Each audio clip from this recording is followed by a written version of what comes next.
Okay, another week started. What am I going to be looking for? What is my plan? So, starting with NASDAQ, we had this big new week opening gap form. Um, so, that's an obvious draw about where price is going to want to go. We did take out that major daily liquidity low, which I was pointing out. I do think long term, I'm expecting us to still go lower eventually, but today you will expect to see this bounce after taking such major liquidity. And with this big new week opening gap there and some internal buy side liquidity, I think longs make sense. So, what I'll be looking for are two things. Is let's go for the longs first.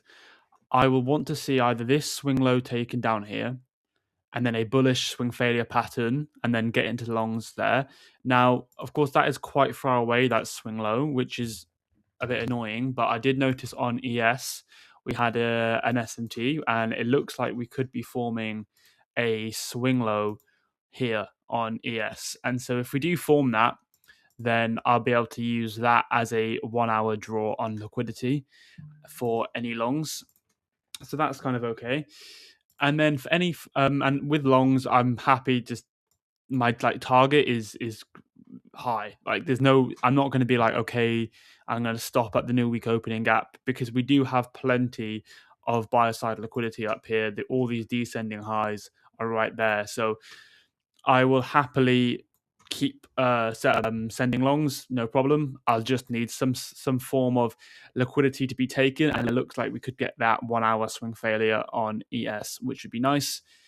Alternatively, for shorts, what I'll be looking for is this high over here on the 9 a.m. candle.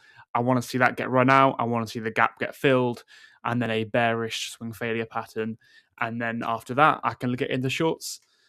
So that's my two things. I'll go to ES quickly and just point out that it's the exact same thing. And there is that 1 hour swing failure. So that 1 hour swing point that we could be forming. But of course, there's still a good 40 minutes left. So that candle pattern may change. On ES, you can see the liquidity a bit clearer. Like you can just look at all of these descending lows. And so I've marked out here on my chart this 4 hour liquidity high, the bump in the road in the move down from this break structure. That is where price is going to go, because for price and develop lower long term, it needs to come up and find liquidity after making that impulse down. So longs make absolute perfect sense to me, but who knows, maybe I'm wrong. So we're just going to need to wait and see if we get a draw on liquidity before we can enter the market. Moving to gold quickly. What happened is we took out this daily low and came into this daily fair value gap, and we've been finding support there as you would expect. In terms of where we're going to go right now, we've just been in this range. I can't predict if we're going to go there, if we're going to go here, there, or everywhere, but we do have some relatively equal highs here. So that could be an interesting thing to look at. In terms of just this trading session, I will be looking for any swing failure patterns off this 5 a.m. candle or this 9 a.m. candle. I quite like at the moment, just for right now, this high to be respected because we did grab liquidity and then had a sharp impulse away, which tells me that for now, this high should be quite well respected.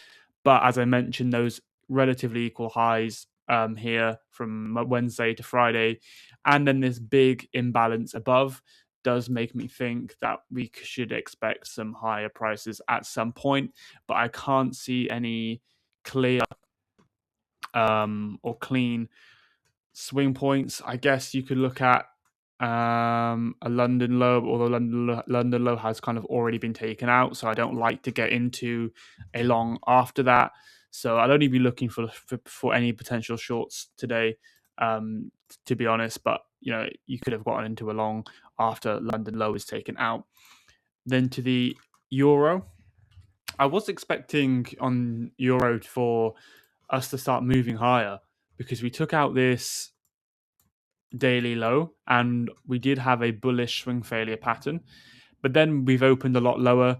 because of the US-Iran war. And so I'm still expecting higher prices. We have, like on NASDAQ, a new week opening gap, which we will look to see that get filled, and we have these nice descending highs. So if you needed any more confirmation that we should be going long, then that's it. We have a lot of liquidity up here, but then in the immediate short term, we have descending highs here. So for certain, I am looking for some buys. However, the only swing point I would be looking at would really be this Asia low. If we had a bullish swing failure there, then I would trade it. That's just a personal preference thing. I prefer using Asia as my liquidity pool than London just for the euro. So I'd much prefer to see the Asia low get taken out and then we get some longs. But I do understand that it might be quite unlikely for us to see Asia get taken out. So that is everything I have for today on my 3/4 different things I look at. I'm not expecting too much on a No News Monday, but if we get something, that would be great. But equally, super early in the week, so I don't want to force anything, and we'll just have to see what happens.